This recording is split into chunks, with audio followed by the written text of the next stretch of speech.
question for you, Rob. Do you ever get watch burnout as a watch collector?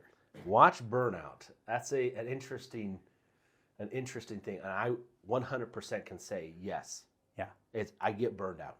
And burnout means different things, right? Yeah. So can you get watch burnout completely and just like exit the game? I'm quitting watches. Yes, I'm not coming back. Yeah, there's that burnout. But then the way I kind of view this burnout is like maybe you're just kind of, I don't want to say bored, or you're unsure of where to go, or maybe you're just trying to save up for a bigger piece, and you're like, I can go out and buy 6 new Seiko 5s or whatever else, and I can have a whole new collection of this or that.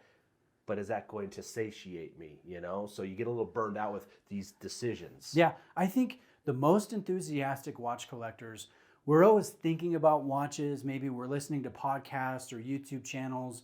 We're visiting ADs. We're going to local meetups. We're almost getting overloaded. And I think it's natural to just go, hey, I need a break. Like, I don't need to be thinking about how many thousands I need to spend on this, and then this watch is next, and then this watch is next.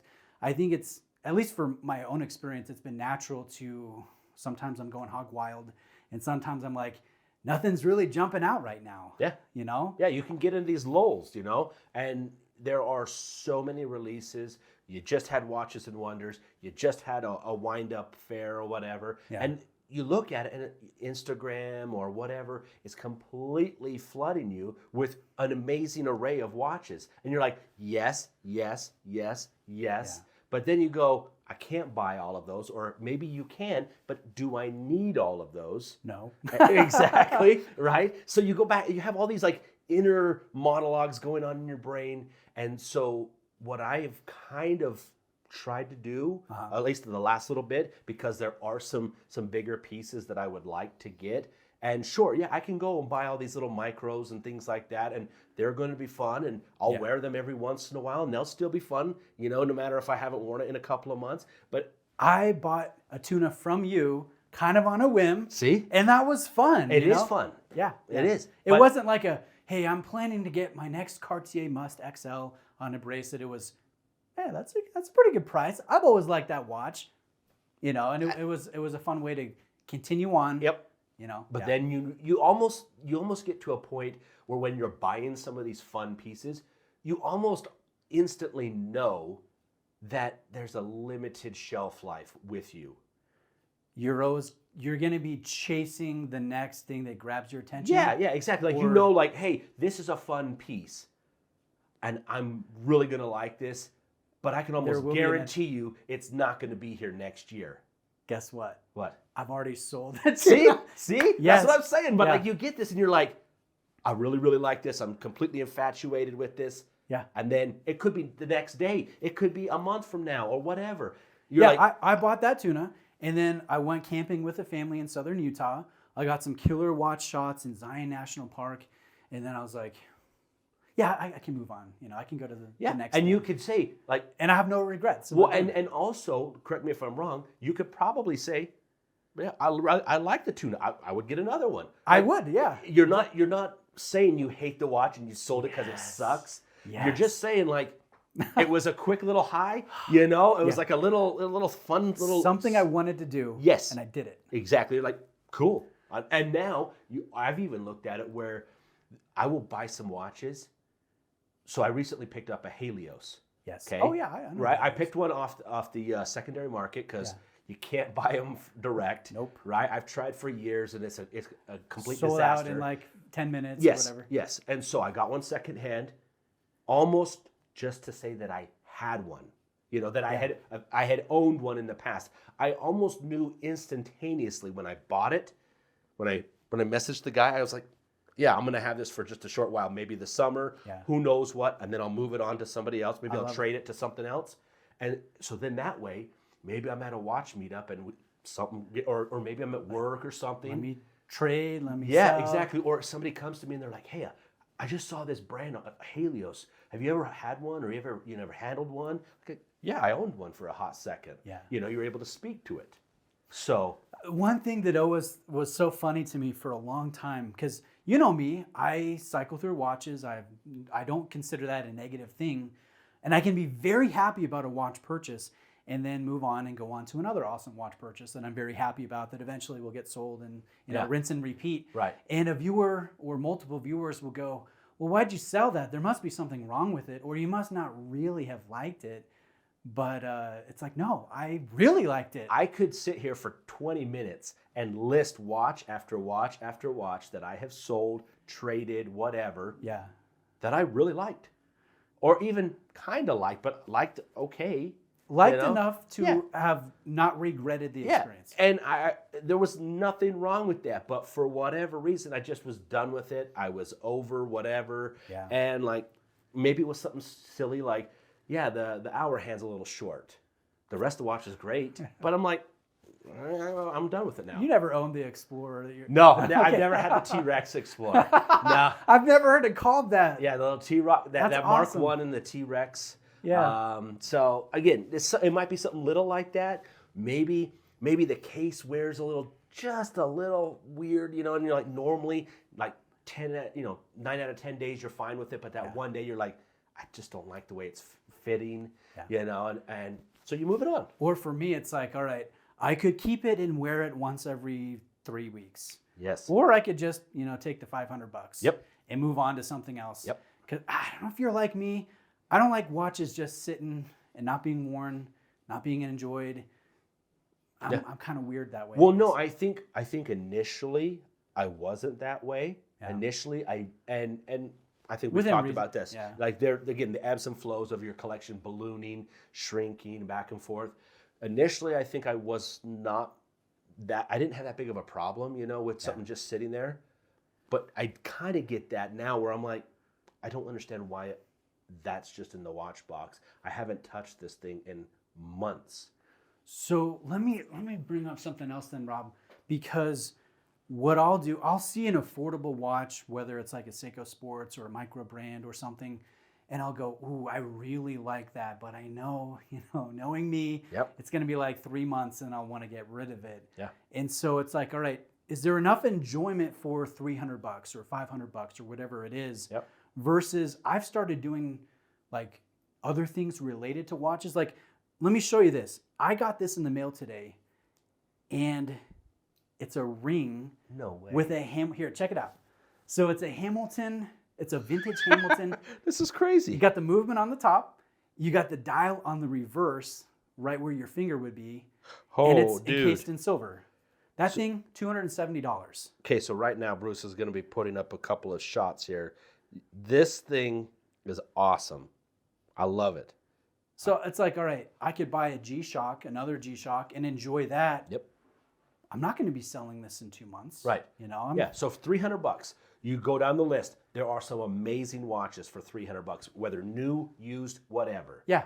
Nothing against them. No, there are. I have a whole side of the box of stuff like that price because, and I tell people all the time, you don't have to spend insane money for forever type pieces. Yeah. Right. I can't tell you really how don't. many $300 and less watches, $100 watches, $150 that could last you a lifetime, completely fine. But that is slick. It's pretty cool. That is really cool. It's unique. Yeah. I can't imagine there's a ton of those that you're gonna walk into, or there might be a lot of Seiko 5s, at the watch meetup or whatever, but not that many of those. Not this. But so going on this idea of memorabilia, I've kind of done this as well. I haven't seen that. That's pretty slick. I like that. One thing that I've started to do are books. So yeah, I've got a couple. Like there's one up there. Yep. You've got the reverse. So I've got the Moonwatch book, right? The Holy Bible of Moonwatches. I've got a Navitimer story that I had Fred Mundelbaum sign. Really? Because I just happened to be in Pennsylvania when he was there at a Breitling sponsored event, and he signed it, and so I'll have to pull it out later. But so that's one thing I think helps me appreciate the watches that I have or the interests in watches that I have. yeah, And so it gets you almost that same satisfaction, or a kind of a similar satisfaction, but it's different. It's different. It's a different high, if you will. Uh-huh. It's like So when you're maybe burned out that would be a good way to continue the passion without needing to go, okay, well, I have to buy this Glasuta original because I found a good deal, but my heart's not really in it right now. Yeah. But you could go, hey, look at that art that is the Cartier tank or whatever, or I don't know, like clothing. I don't know. You into watch clothing or something? Or So I don't really do watch clothing. It's not to say I would. like Omega sunglasses? Yeah, so I would do that. You know, I've got like a Tudor hat that I got from the AD. I think I've got an Omega pen that I got when I bought something. So I've got a few little odds and ends, you know, a Tudor. I think it's like a leather. Or a wall clock. See, I would love. You'd be in for that. I would love to get some wall clocks. I have a Seiko one, but it's not like a watch head or whatever. Yeah. But stuff like that, because it's a different way to appreciate the hobby. And depending upon which way you go, it can also aid in your knowledge base. So then that way, who knows where it's going to take you? What other tangent you might go off of? Because through your research, reading that Breitling book, maybe there's a reference you didn't even know existed. I learned quite a bit from it. And you're like, wait a second, how did I not know that this existed? I got to find one of these. Yeah. You never knew that existed. Some vintage piece or whatever. I think the longer you're in, quote unquote, our hobby, the more you do want to branch out Oh, yeah. to other things, desk clocks, mantle clocks, wall clocks, arts, books, rings, whatever the case may be. Like, I think that's fun. In fact, I don't know if I've told you this, Rob, but I was in an Hublot authorized dealer in Dallas. I know you love Hublot. I can't hear the word and not laugh. Your favorite brand, I know. And so they had this wall clock that was of a Fusion. And I was like, oh, yeah, maybe they'd sell me that. So I asked the lady, I'm like, is that for sale? She's like, actually it is. And I got excited. I'm like, oh, great. You know, maybe a couple $100 I can get this cool wall clock. Now, in true Hublot fashion, Yes. what was it? Guess how much? I'm going to say, okay, just a basic quartz wall clock. It's plastic. Okay. It's got the cheapest of cheap movements that run off of one AA battery. Yep. Cheapest can be. Same that you'd go to Walmart, Target, any of those stores and buy it from. Yes. I'm going to But say... it just looks like a new blow. Sure. I'm going to say $1,500. More. $5,000. Yes. Yikes. Yikes. I was like, I know. I wish I could say I'm surprised, but that's their MO. I was like, never. I'm not interested. She's like, no. I mean, we can overnight it to your house. It's got this cool big box. You can have Santa deliver it on reindeer. I wouldn't buy it. I'm like, I could buy like a Tudor chronograph, an actual chronograph with a nice movement. So, anyways, like that's just a random story I wanted to share, but I'm interested in like. Think about. Let's say it was $150. I would have totally bought it. $300. I would have bought it because you could say, I can get this cool clock, and it'll be a conversation starter. It'll look cool in my videos. Put it on my wall. Whatever. Or I could get, again, we kind of picked on these Seiko 5s, but I think it's almost like a unit of measurement, you know, of like a currency. Like, how many Seiko 5s would that cost? You know, it's like, this is only one Seiko 5. It's like, okay, I'll buy that. This Hublot wall clock is a 50 Seiko 5. Yeah, exactly. It's like, what would it? I don't know.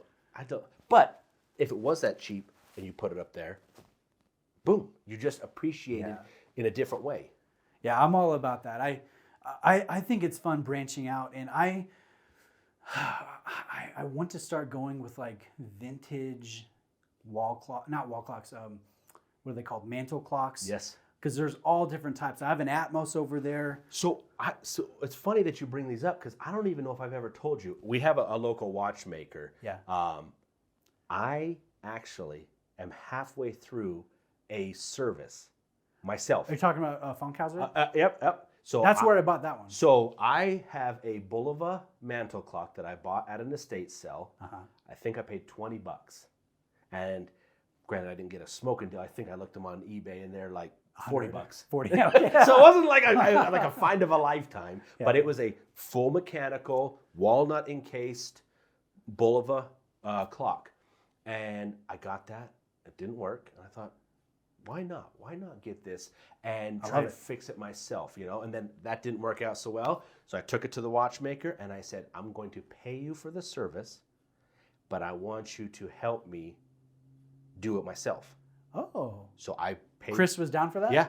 So Love it. I paid, like, again, trying to think out of the box, trying to find another way to scratch that itch. Yeah. And again, it's no different to me than like a Seiko mod, which I've played around Fantastic. with. But it's a way to appreciate the hobby in a different way. So that way, when I see that clock, it's like, hey, guess what? I did the service. Heck yeah. Now, mind you, it might run ragged or whatever, so I'm not going to be using it for any cost timing. Yeah. But the fact that I could say that I did a service, Yeah.